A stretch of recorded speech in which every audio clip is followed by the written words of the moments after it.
लगते, भोलिया नू रब मिलते। किस तरह की चलाकियां हम करते हैं।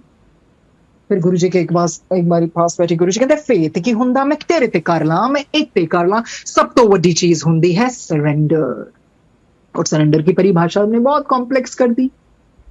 अगर सहज भाषा से करें तो वही, जो भी कर्म करें do it with your best capability. जो भी आपको गुरु जी ने कर्म दिए हैं प्यार से करें और अपनी पूरी क्षमता दिखाएं और उसका रिवॉर्ड गुरु जी पे छोड़ दीजिए बस। फिर आपकी झोली में दुख आए सुख आए क्यों भी आए, that is surrender in a very simple definition, you know. अपना तो कर्म अच्छी तरह से करो, फिर एक कर्म मौला करता है जब रहम बरसाता है। एक कर्म इंसान करता है और एक कर्म फिर वो करता है, फिर वो अपनी रहमतें बरसाता है। तो मंगन वाली की चीज है गुरु जी बख्शो बख्शो, रहम रहम। गुरु जी हैव मर्सी ऑन अस। हमें नहीं पता हम क्या करके आए हैं। जी गुरु जी सब दा चिट्ठा खोल देना कोई खड़े नहीं हो पाएगा।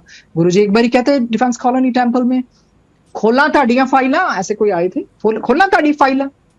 हमने पढ़ा ना the loss of the spirit world, akashic record, सब कुछ होता है। कोई चीज है ही नहीं जो लॉस ऑफ स्पिरिट वर्ल्ड में गुरु जी अब नहीं पढ़वा रहे हैं।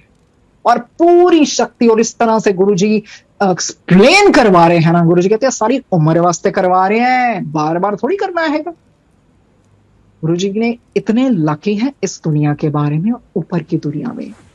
कब तक मटेरियलिस्टिक चीजों के पीछे भागे, अब सच में जानो। सुनते हैं ना बहुत जन्म बिछड़े थे माधो जन्म तेरे लेखे। गुरु कहते तोते बनन, तोते वास्ते थोड़ी सुनवाना।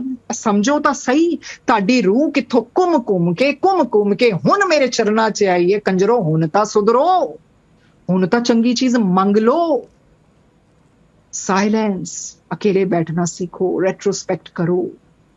गुरु जी मेरी आत्मा, आई एम सोल, दफनाया जाता है शरीर को या फिर उस तरह से अग्नि में संस्कार किया जाता है। पर शरीर, you know, it's a powerful tool through which we do our karma. कितनी बड़ी चीज सौगात बख्शी है ना गुरु जी।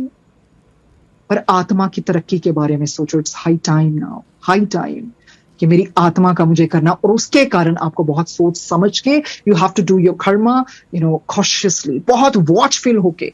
ये नहीं है एक दूसरे से बलगुड़ी लंबी लंबी गल्लां करते फोन ते डिस्कस करते रब संगत डिस्कस करती रहती हैगी।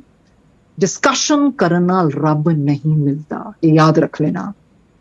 डिस्कशन करना रब नहीं मिलता, चुस्तियां ना नहीं मिलता, चलाकियां ना मिलता, भोलिया नु रब मिलदे। जिनको कुछ नहीं पता ना, रब स्वयं जाता है फिर उनके पास, स्वयं जाता है। तो उस तरह से जो गुरुजी ने जो डेथ के बारे में जो लोगों को फियर है ना, वो भी गुरुजी ने निकलवा दिया इस किताब के जरिए। कहते वफा सीखनी है तो मौत से सीखो, जो एक बार अपना बना ले फिर किसी का होने नहीं देती। अरे मौत से किसकी रिश्तेदारी है, आज मेरी तो कल तेरी बारी। तो आप जानते हैं ये जीवन कितना मूल्य है। दिन बर दिन हर दिन हमारा कम होता जा रहा है और हम कुछ सीख के ही नहीं गए।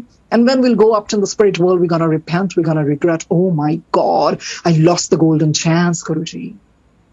ਅਸੀਂ ਤਾਂ ਸਾਰੇ ਕਹਿੰਦੇ ਗੁਰੂ ਜੀ ਕੋਲ ਜਾਣਾ, ਗੁਰੂ ਜੀ ਸੌਖਾ ਹੈ। ਗੁਰੂ ਜੀ ਕਹਿੰਦਾ ਸੌਖਾ ਹੈ ਮੇਰੇ ਕੋਲ ਰਹਿਣਾ, ਸੌਖਾ ਹੈ ਮੇਰੇ ਕੋਲ ਰਹਿਣਾ। ਪਹਿਲੇ ਉਦਾਂ ਦੇ ਕਰਮ ਤਾਂ ਕਰੋ।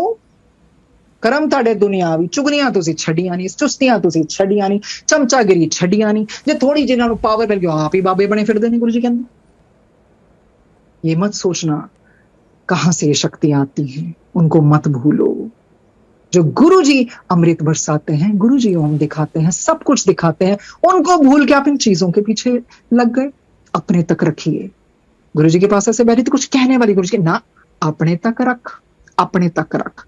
इसका मतलब किसी चीज को दिखावा करने की जरूरत नहीं है। जिसने सारी सृष्टि बनाई ना, वो आपका हर एहसास, हर आपका दुख, हर चीज जानते हैं। कुछ नहीं कहना होता था गुरु जी के पास जब बैठना, गुरु जी ने हाथ आगे कर देना, बस उस तरह से बस उसको जैसे भी गुरुजी करवाते थे। तो एक बारी गुरुजी ऐसे बैठे हुए थे। Guruji used to love, you know, black socks, jet black, ऐसी संगत थी। गुरुजी कहते उसने अमेरिका जाना था, की ले आएगा मेरे वास्ते, जेट ब्लैक सॉक्स लेके आई। तो फिर ऐसे संगत चली गई तो गुरुजी की सॉक्स धीरे धीरे धीरे प्यार से उतारी एंड स्टार्टेड टिकलिंग। तो मुझे मतलब उस तरह से ही होता था, नहीं उनको आराम पहुंचाना है, फिर धीरे प्यार से सॉक्स भी पहना दी। अगले दिन गुरुजी कहते ओही कर जी कल कर दी पई सी। मतलब कहने का मतलब गुरुजी तो खैर सोते तो पता ही है सबको, रब कभी नहीं सोता। ऐसे गुरुजी लेटे हुए थे, एक आंटी मेरे साथ थे, तो गुरुजी ने चादर लपेट रही, तकरीबन 2.5 घंटे बाद उठे, 2.5-3 घंटे बाद, मतलब उस तरह से गुरुजी समाधि में चले जाते हैं, कल्याण करते थे। गुरुजी ने नहीं कहना कभी कल्ले बैठे, गुरुजी तेन पता है मैं घूमे आया, अब घूमने का क्या मतलब। गुरुजी उस तरह उस फॉर्म में कहाँ कहाँ कल्याण करके आते थे, कैसे कैसे संगत का कल्याण, मतलब हर पल उन्होंने दिखा दिया, जब मनुष्य चोला भी मिलता है उसका उपयोग करो। पर हम तो बस उन चीजों में ही लग गए, फलाने को ये भी मिला, मुझे भी ये मिले, अरे बहुत सौखा है रब वास्ते चीजा देनिया। गुरु जी कहते टाफियां, मेरे पास टाफियां, गुरु जी बहुत प्यार से टॉफीज को कहते टाफियां, जैसे गुरु जी ने कॉफी नहीं कहना काफी। तो उस तरह से, जिस तरह से, क्योंकि ये भी सत्संग है, जिस तरह से गुरु जी प्यार से बोलते हैं वो ही याद कर करके दिल में भी वो प्यार फिर उमड़ आता है। और वो ही है ना, ऐसा तो कोई है नहीं जिनकी जिंदगी में गम ना हो, आजाद नहीं कोई यहाँ पर, सबके अपने गम है। ए जिंदगी होठों पर हंसी है मगर आंखें सबकी नम है, ऐसा तो कोई नहीं है ना। हम सत्संग के जरिए कितना कुछ सुनते हैं ना, किसी को क्या दुख है, किसी को क्या दुख है, तो वही चीज है। पर फिर ऐसी डोर में हम बंध जाते हैं जहां सिर्फ हम उनकी रहमतों में बंध जाते हैं, उनके प्यार की सौगात अपनाते हैं। सो गुरु जी यही बतलाना चाहते हैं कि जिंदगी च ना अगे वधो। यह नहीं है कि सिर्फ सुख ही आएंगे, दुख आने भी जरूरी है, तभी इनसे जिंदगी पूरी है। खाली खुशी इंसान को मजबूत नहीं बनाती, जिंदगी के दोनों पहलू से रूबरू नहीं कराती। तो इसी करके गुरुजी रूबरू कराते हैं। जैसे जैसे आगे बढ़ते जाएंगे ना, गुरुजी कहते हैं 2 तोड़ी तलवार है, सौखा नहीं है मेरे नाल रहना, बस करा देना फिर मैं। गुरुजी बस करा देते हैं।